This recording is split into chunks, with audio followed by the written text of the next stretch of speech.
And let me quickly bring into this conversation Ambassador Veena Sikri, former Indian High Commissioner to Bangladesh, and Air Marshal Khosla, former Air Officer Commanding-in-Chief, Eastern Air Command, and former Vice Chief. Ambassador Sikri, how seriously should India view this news of Bangladesh wanting to make or revive the Lal Munirhat Air Base with Chinese funds and Pakistani jets and expertise? I think we have to view this with the utmost seriousness. I must say that the entire visit of Professor Mohammed Yunus to China is geared up entirely to threaten India's security interests. And I can point out three specific projects in the way in which it has been done. One is this Lal Munirhat project, which which will bring in Pakistani workers and of course ISI agents, will bring in Chinese money, and so near the Indian border that it has to constitute a direct threat. This news has come in all major newspapers and it has not been denied at all by any of the Bangladesh authorities. The second project, which I must tell you about, is also the Mongla Port modernization. Again, this is a project which had been given by Sheikh Hasina to India. And the first thing that Mohammed Yunus did was to dismantle the Indian connection with the project and to bring in China. And now they've awarded the project to China. Again, Mongla Port is not even a day's sailing from Kolkata. And it is very, very near the West Bengal Bangladesh border, and to be a direct threat to India's security interests. The third one is at Teesta. Here again, the Teesta water management project is something that China had always been showing interest in, even when Sheikh Hasina was Prime Minister. And they put a lot of pressure on her to accept this, to give the project to China, which involves bringing in water management, embankment building, and a large number of Chinese experts over there. India had really raised it very strongly with Sheikh Hasina, and she had actually made a statement saying that this project should be awarded to India and not to China. And that was the main reason why China expressed so much dissatisfaction with her when she went there in July of last year. And now again, this has been awarded to China. So we're seeing the consistent effort of the Mohammed Yunus government to bring in China into every possible way. We've also seen what he promised them on the Northeast, telling them this and is look at how they're inching closer. How they're inching closer to our borders. And Air Marshal Khosla, India has our Rafales and BrahMos supersonic cruise missiles and the S-400 systems. But do we now have to grapple with this added tension if Pakistan were to help Bangladesh make an airbase close to Siliguri corridor with Chinese assistance, especially after what happened in Dolam in 2017, or Doklam as the Chinese call it? Definitely, Gaurav. 2017, I handled the Doklam issue in Eastern Air Command, and they were trying to inch through Bhutan and coming closer to the Siliguri corridor. Now they're coming from the southern side. And this airfield which we are talking about is south of Ashimara airfield, south of Coach Bihar. And what reports have come out is that it will be 700 acres property with about 70 fighters capability to operate from there. And it will not only have operational wing, it will also have three divisions: one for operations, one for university for teaching, and another one. So there will be quite a potent base as far as Bangladesh is concerned. And bigger picture it should look into is that he is looking into getting fighter jets from Pakistan and China. Then beginning of the year they showed interest in JF-17 as well as J-10C from China. And Chinese, they have become the second largest importer of arms from China after Pakistan. So the nexus which is there between the three, that is a bigger issue. And as you brought out, it's a red line for us as far as Chicken's Neck is concerned. And we'll do whatever is required to be done to protect it. We'll do whatever it takes to protect it, and that message must go out loud and clear, because Ambassador Sikri, this appears to be an openly hostile action, a breach of security or a breach of our red lines. What is worse, the establishment in Bangladesh appears to be inciting its people virtually every other day against India, and some within our own country were hailing that so-called student revolution, which was nothing but radical Islamists taking center stage in Bangladesh, madam. Absolutely, absolutely. The Students' Party, the so-called, the Students' Revolution was not a students' revolution at all. It was called a spontaneous student uprising, but we know very well it was neither spontaneous nor a students' uprising.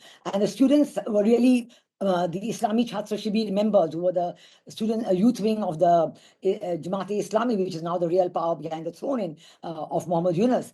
And the Islami Chhatra Shibir and many other people who are the key chosen people of Muhammad Yunus have now formed a political party. And this is called the King's Party. It's called, the National Citizens Party and so on.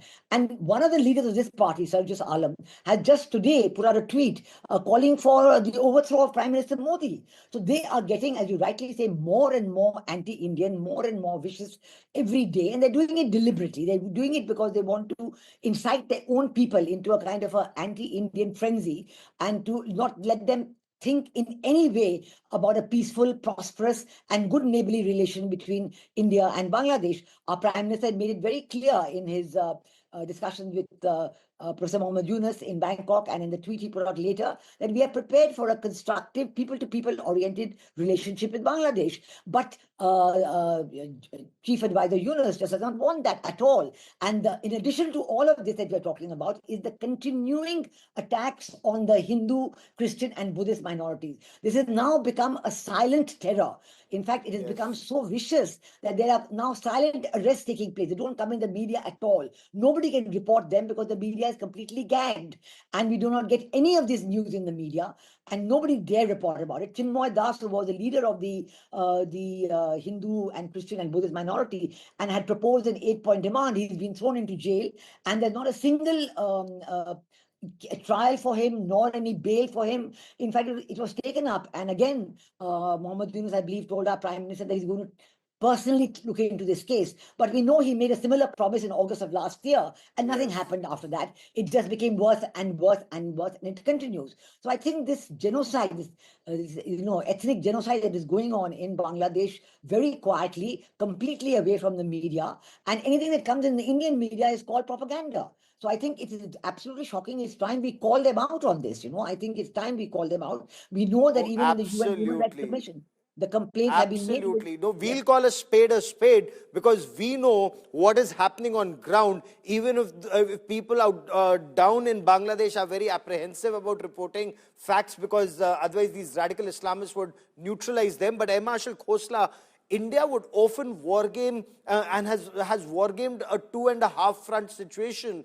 Now it seems there may well be a, God forbid, a 3.5 front situation, and especially with those illegal Bangladeshis also inside our country. And even if we were to leave those illegal Bangladeshis in India out for a moment, are we looking at tensions on 3.5 fronts?